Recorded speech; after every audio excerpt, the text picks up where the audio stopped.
Hey, Fran fam. Welcome to Life and Style with Francyne. I am your host, Francyne Walker. And let me say this, I'm so excited.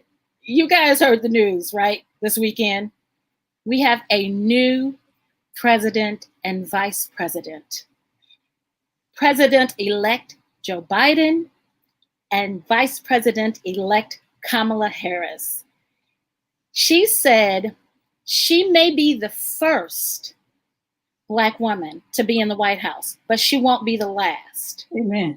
And that's why I'm so excited to talk to our next guest, because she is not only a supermodel, she is a role model for the next Kamala Harris's of the world. Amen. Join me in welcoming Angela Bailey, founder and executive director of Urban Reflections.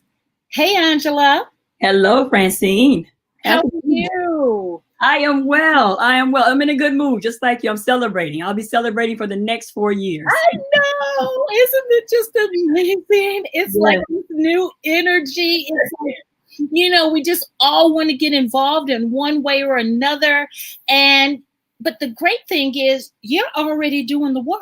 Amen. Amen. But like you, I feel the shift in the atmosphere. Yeah, it's a shift. Yes, God, it is. It is a shift. I felt like that Saturday. I was so excited. I called one of my girlfriends and I just screamed. Yeah. And I was just so relieved. Yeah. I was a little worried and I was like, okay, God, whatever your will, we're going to make it work, because obviously we can't, if something we can't change, we got to make peace with it and do what we can in the midst of it. But he said, oh no, I'm doing a new thing, daughter. I know. You're overwhelmed with emotions. It's hard to even put into words what we all feel. It is. It's beautiful. It is. But like I said, you're already doing the work for the future Kamala Harrises that are going to be in the White House in years to come. Amen. You're putting that out there already. Talk about your background. Mm-hmm. Okay. Because I'm sure there's some other rattlers out there. Oh yeah. You told me, it's like, make sure you say it this way, because I forgot. Talk about your background and how you said you were actually one of the little girls that you now pour into. Amen. I was. Yeah, I started out very humble beginnings. I grew up in urban areas, raised in housing projects in Lakeland, Florida, small town between the areas of Orlando and Tampa, Central Florida area. And like most inner city youth, there wasn't a lot of hope in my neighborhood. I didn't see a lot of, we weren't presented with a lot of choices. Sure. Born into areas like that, there are a lot of generational curses that plague the community.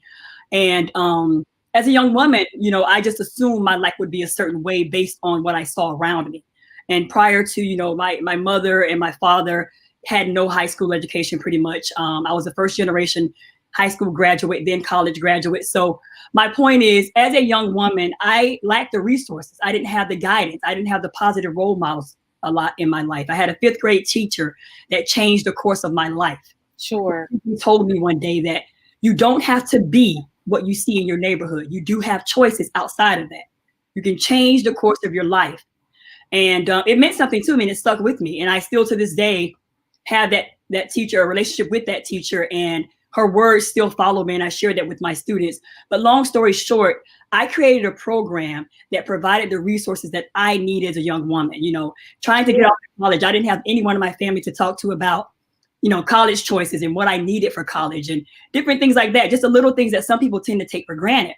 My mother was really basically trying to pay the bills. We were raised on survival. There was no time for hugging and nurturing. I love you and believe in yourself and you're beautiful and you're worth it. There was really no time for that. So the program that I created, I wanted to provide those resources. I wanted young women to know their worth. I wanted young women to understand there are options outside of our community walls. that there's a life outside of it, that people live differently, that you are not doomed and destined to live the life of your parents. Sure.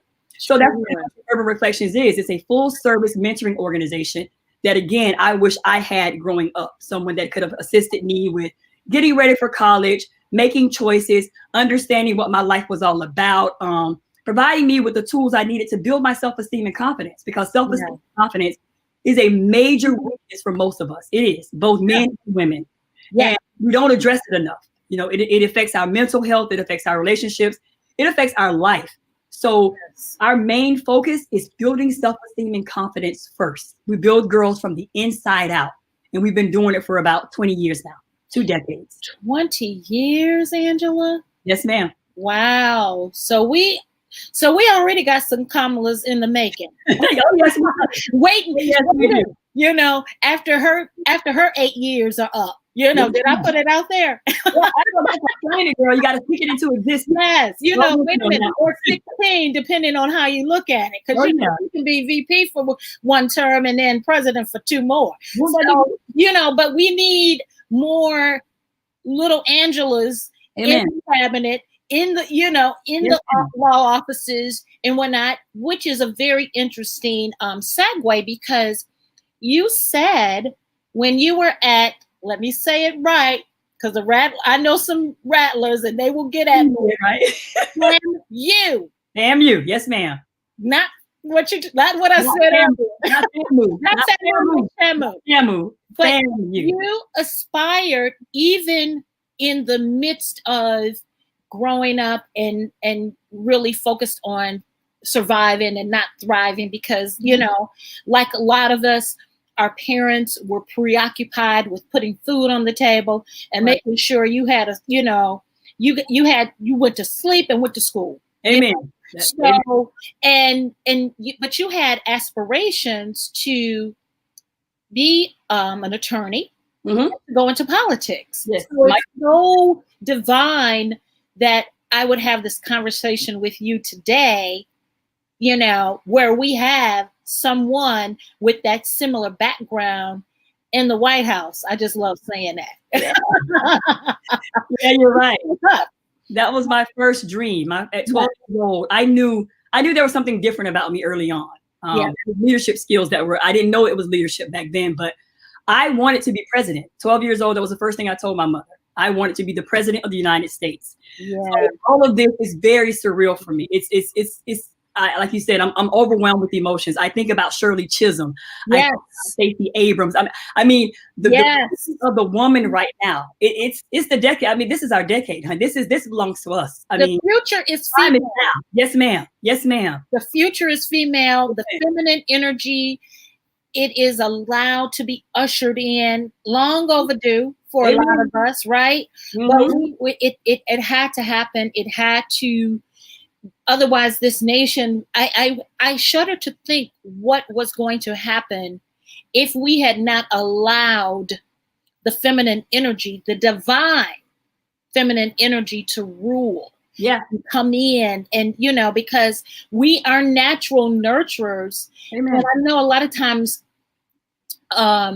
people like to think that we are so emotional and irrational. It's like, because we've got the babies to think about. So we have to make decisions, right? Yes. For not just ourselves, but for everyone else at hand. It's not, we're just not that selfish like that. Amen. So you wanted to be president, and now here you are nurturing future presidents by way of Urban Reflections. Yes. Yes. What are some of the, but let's talk about first of all, because you are immensely gorgeous. Thank you. You are I said, man, I should have put my hair on. I said, okay, I'm gonna be good. I'm not gonna change up, because it's like I got my lashes on right today. So we're gonna work with this, because it's like, because I love big hair, don't care. I know that's right. You are beautiful. So after FAMU, you graduated from college, and you became an international runway model. Yes, ma'am. I went off to New York. I spent 6 years in New York, in the New York market, traveled a lot, got a chance to see the world. And of course, that broadened my horizons. And it just kind of made me, I mean, everything that I did drew me back to my hometown. Sure. For some reason, there was something in me that was saying, pay it forward, pay it forward. Yeah. At the time, I didn't recognize it as that, but I knew it was always there. That kind of, that calling, I'll say, yeah. Me. I know this is my calling. I've known for the last 20 something years of my life. So yeah, I was able to travel the world, and I love it afforded me some great opportunities to meet different people, learn about different cultures, because when you're from a small town, you tend to think that life reflects everything in that town. Sure. Going off to FAMU, I realized, things were different. And then of course, when I was able to travel the world, I realized, I wish girls in my neighborhood could experience all of this. I wish my mother would have experienced all of this. So long story short, that my time as a professional model afforded me the opportunity to gain new experiences and of course make some really good money. And then I was able to go back home and start my organization. I actually started my nonprofit organization and my boutique modeling agency at the same time. I wanted to equip girls of color with the tools they needed to succeed in the industry. If they wanted to pursue a career in the fashion industry, I wanted to equip them with that. I wanted to teach them about the industry, the do's and don'ts. And then also with my nonprofit, all based on the same principle, building self-esteem and confidence, of course, trying to make them better women, trying to make sure that they were self-sufficient, that they were okay with expressing themselves and very confident in anything they felt or did, just kind of just building them up to be stronger young individuals. Sure. I think that is so important because we don't see it enough in our, at least I shouldn't say we don't see it enough.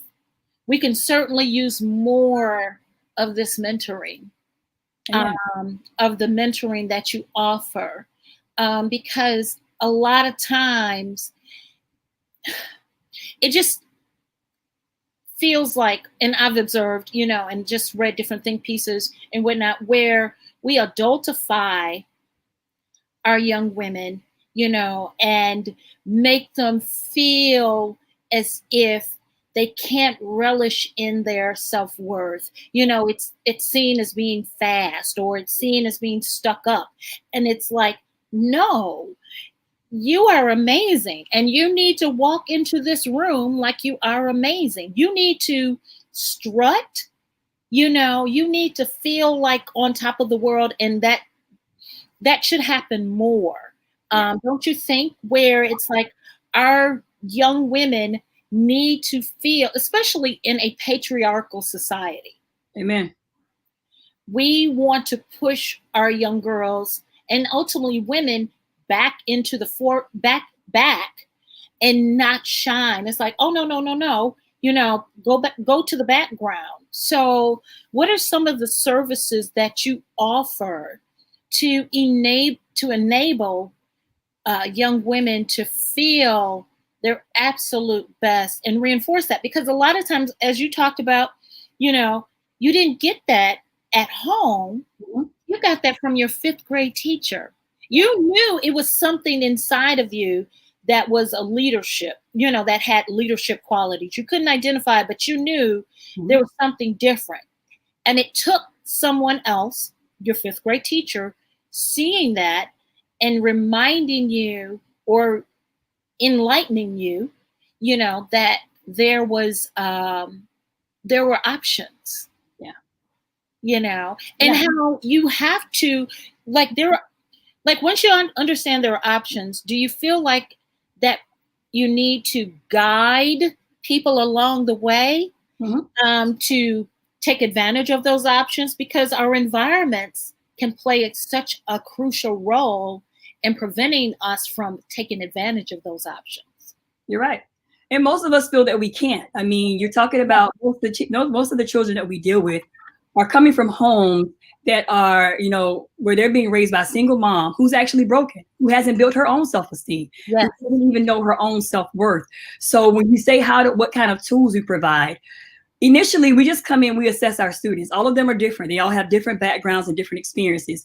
But what we encourage them to do early on is to recognize what the issues are, what the flaws are, what the weaknesses are, and not be afraid to say that. to be honest about their capacity, and I share my own story with them. I put myself out there. I'm totally transparent with my girls, because once they know that someone else has been through those things, it makes it easier for them to communicate. So I don't hide anything from them. I share all my mistakes I made as a young woman, because I had this tough exterior. I felt like I had to be defensive, because growing up in rough neighborhoods make you feel that way. And you assume the whole world, again, is like that. And you develop this really tough exterior, and it just gets tougher over the years. And then it's harder for someone to break through. So my point is, we talk about those ugly things that happen in our that happens in our household, that happens in our neighborhoods, in our communities. And we figure out why these things are happening. And I'm very honest with the young women about how I feel. In my opinion, most of us have issues with self-esteem and confidence. That's why you see so much of the negativity on TV. And that's why people gravitate toward it. Because when you're a happy person, when you're in a good place, baby, about yourself, you don't enjoy watching negative, toxic things on TV, online. You just don't. You don't share videos of people fighting in the streets, because it's something that bothers you as opposed to something that entertains you. Exactly. I always said the same thing. I agree, Angela, because if you feel good about yourself, you're really just kind of like a flower, just, hey, and you just want everybody to feel that same joy. I know I do. I know I do. And I know anybody that I am around, we just all want to feel like this is life is groovy. Doesn't mean it's perfect, but it's groovy, where it's like, listen, I can figure out my joy, and I can find joy. And it's like, it's just too much energy. It is too much energy. So because you see these different shows, and I'm not judging anybody that watches that kind of stuff, but it's like taking these pot shots at each other and how you look, and it's like, nobody is perfect. Yeah. But you are still fearfully and wonderful. Amen. Amen. Right? Amen. And that's what it's all about. Again, I don't judge either. I mean, at the end of the day, I think it's okay for us as adults, my peers, to watch those shows. If we watch them, that's fine, because we understand. But when you're talking about a child, it shapes that shapes who they are. And they think that there's this unrealistic ideal perfection level they have to get to, and it's not real. And I share that with them. You are not your hair. You are not your clothing. It's deeper than you. Let's talk about what's on the inside, your character. Yes. Because a lot of times, a lot of people, you will hear a lot of grown women who were children at one point say, I don't have any quote unquote female friends. Yeah. They don't understand the power and the joy of sisterhood. Amen. And that scares me. And I tell my young people that as well, because believe it or not, Francyne, I don't know how much interactions you have with young people, but it has become a very new, cool thing for girls to say stuff like that. I don't have friends. I don't hang with women. And I'm scared when someone tells me, if I meet a woman and she says to me, I don't hang around women, or I don't have girlfriends, that scares me. Because that to me, you are what you attract. Yes. Your vibe attracts your tribe. And if you're not bringing people into your life that are positive, that's telling me there's something a little bit off about you. If everyone that you meet is toxic and negative, so you got to check your vibes. Yeah. So like you said, sisterhood is what got me here. I don't stand alone. Yeah. That have held me down for years. We couldn't have run our organization for 2 decades without having women that believed in our dream. Yes. It's not a one person band, a one person, I'm thinking reporting, when I was a one woman band, it's not a one person operation. Amen. I commend you, because I have worked with young women, as a facilitator, and some of the bickering and whatnot, I said, oh my goodness. And it was like, oh, this is an hour. Okay, Lord, help me out, and they tried to kind of, come at me, and it's like, okay. But, I had to understand the backgrounds. Yeah. And it helped me, because it's a lot that they're contending with as children. They're before they're even young women, as little girls. They're overexposed. It's overexposed. Yeah, my generation didn't have this social media stuff, and I'm grateful for it. Me because too. I think it's too much too soon. Me It's too. a blessing and a curse, and I think it's too much too soon. Yeah. So again, you're right. They're dealing with a lot, and I try to remember that in every day in which I'm dealing with them. You know, understanding that some of them come from homes where mom is not telling them very positive things, and they're even seeing these negative behaviors in their parents, in their family members. So trying to undo all of that, and then on top of that, trying to start something new. It is a bit of a challenge, but it's very rewarding. I tell people all the time, some days I question myself, why did you do this again? And why are you still doing this? Because it can be very exhausting. And I tell a lot of the time, I'm a human being. So I have cried a lot about young women that I work with. Yes. And I've been very disappointed, but I get back up and I try again. I try to focus on the ones that I'm able to save. You can't save them all. That's the reality of it. You can't save every last one. But I plant a seed at least, and even somebody else can maybe down the road they'll remember Miss Angela told me, you know what I mean? And it is somewhere there. Talk about some of the success stories. I know you after 20 years, it's a gazillion of them. Yeah. But talk about some that come to mind right now for you. Wow. There's so many. I have the good thing is, one of the first things I want to say, we send more than 70% of our students to FAMU. So we send college graduates, and most of them are first generation college students like myself. That is a big accomplishment for us, for children to leave their inner city homes to go off and pursue a and get a degree, gain their degrees is an amazing accomplishment. But we now have business owners. We have young women that are starting organizations just like ours, giving back to communities. I mean, there's an array of different accomplishments that we're extremely proud of. More than 80% of our girls go on to live very productive lives, and we are so grateful for that. One that comes to mind, more importantly, we had one, her name is Ashley. I'm not sure she's watching now, but hopefully I don't get too emotional. But just watching them start at 14 and 12 years old, very shy, kind of confused about life, trying to figure things out. Ashley is now a business owner. She's a fitness trainer, and she's also done some competing in competitions, with her fitness stuff. And I've just watched her blossom into this butterfly. She's a grown woman now, 30-something years old. We still keep in touch, and we're very close. Wow. And watching her journey over the years just makes me feel like a proud mother. Because Wait a minute, Angela, you said 30-something. Girl, you know what? You look 30-something. I'm way past 30 now. I'm way past 30. But it's the melanin, baby. It's the melanin. I'm proud of it. I'm one of those women that I'm not afraid to talk about my age. I'm almost 50. And I'm grateful for my life. I don't have biological children, but I'm grateful that God has put me here to do what I'm doing. Yes. And that certainly helps us age gracefully when we are doing what we're doing, have with a purpose. And we're sowing good seeds. It's hard for anything evil to take root inside and cause us to age prematurely, right? Yes, ma'am. So you've got so you speak of Ashley. One of the other things I was thinking as you were talking is it's been shown that most times when a young person goes to a historically Black college and university, they tend to do very well. Oh yes, they do. They do very well. Yeah. So you've got these success stories. You've got you've in business. I'm sorry, in existence for 20 years. What's next for the organization?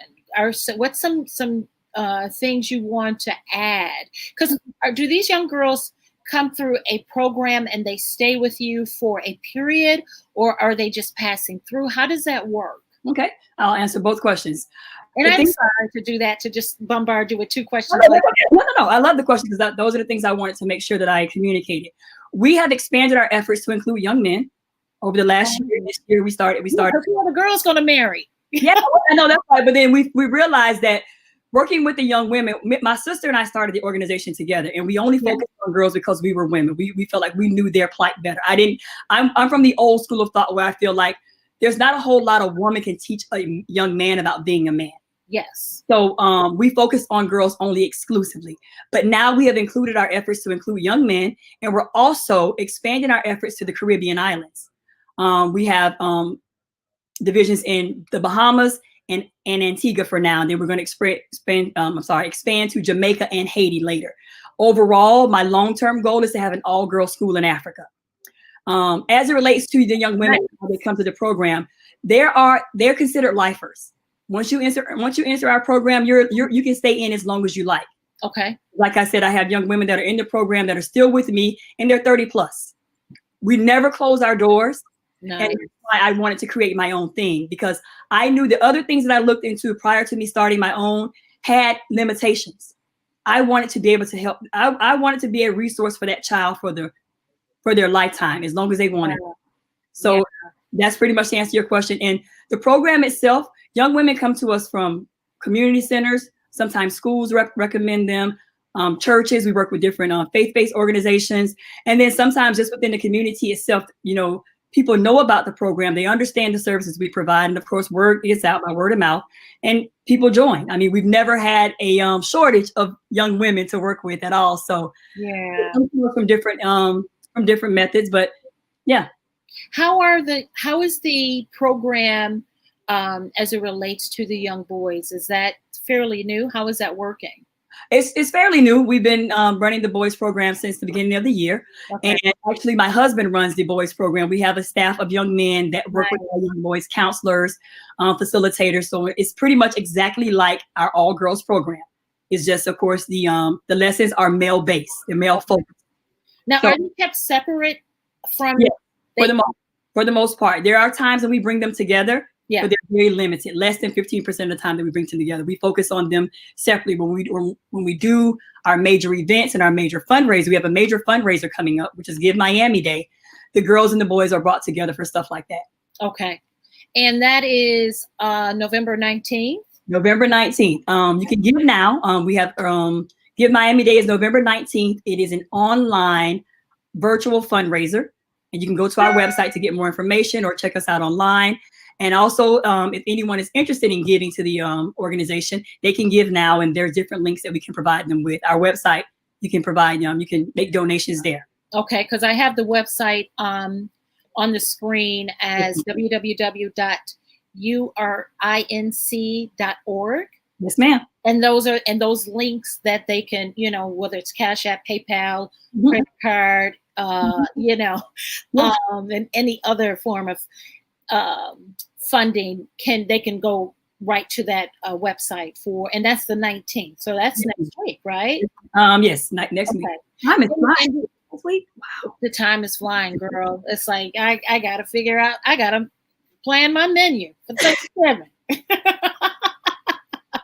So, wow, what an amazing story, and just the the developing part of it, as far as the direction it's going, like international, because it's certainly a lot more women, I'm sorry, not a lot more young girls and boys that can use something like this. And part of the mentoring is, what do you teach during the mentoring, Angela? Well, we teach critical life skills. Okay. Basic etiquette, because etiquette is something that I'm sure you're aware of it. Those things are kind of gone out of style. The new generation, and no shade, but I want to remind them of things that matter. When you're going on job interviews, I tell the girls all the time, you may not be interviewing with someone from your generation. It may be someone from my generation, and if you don't shake their hands or look them directly in the eyes, those little things matter. They do. Yeah, if you're in the interview and you're on your phone texting, you're going to get a big fat no from someone like me. I'm not going to hire someone that's not paying attention, someone that did not give me a firm handshake when they came in, that couldn't look me in my eyes when they were speaking. So we teach critical life skills. We teach etiquette. We teach, of course, self-esteem and confidence. We talk about developing passion and purpose in life. Those are the kind of lessons that we facilitate to our young people, because again, we're trying to help them navigate. We're trying to make sure they're not overwhelmed and feeling this unrealistic pressure. When you see things online like the Kardashians or the different things. And they assume that can be their life, and they start doing very destructive things to be liked. We live in this self-crazed, this beauty-crazed world of selfies and so on and so forth, and just looking for validation. Young people are seeking validation outside of themselves. Yes. And we want to bring it back home to let them know, outside of God, you don't need anyone to validate you. Yeah, because we're doing everything now for the gram, for the TikTok, and and I get it, because I have a 12-year-old niece. Oh, so I'm seeing it, and it's like, in remembering I was 12 once, but I didn't have TikTok, I didn't have the gram, I didn't have Facebook, Snapchat, I didn't have those things. I was already enough. At 12, I didn't need those things. My mother probably, rest her soul, would probably say, "Girl, you didn't need that." So we've got these things now where it's like we're trying to be liked, and these likes, we think these likes translate into real validation, and it's like these people are gone on. They just hitting a little heart or check, and they've gone on. They don't, and we're comparing how they say, don't compare your life to somebody's little box. Exactly. So wow. We are in a beautiful time. Yes, we are. On this day, you are doing your thing. Like I said, Vice President-elect Kamala said, "I'm not the last." Amen. And that is a beautiful thing that you are creating. Once again, those that will come behind her with the style and grace, and young boys, because we still need young boys as well in the but yeah, it's just an amazing, great thing. Trey Neal says the future is female. Yes. Kira says awesome interview. Thank you, Kira. Thank you for just gracing me today with your style and grace and your story, allowing us to learn a little bit more about Urban Reflections and the beautiful work you, your husband, and your sister are doing. Please come back anytime. I will. You're certainly welcome. You are beautiful. You are beautiful inside and out. So we can rest assured that we have somebody leading the way for our young people to, because we have to model after ourselves. We've got to pour in. They are our future. So we just appreciate the work and the sacrifice that you've done. And like I said, come back anytime. Have a great rest of the day. Thank you for the opportunity. Yes. Take care, and we'll talk to you soon. All right, take care. Bye-bye. Bye.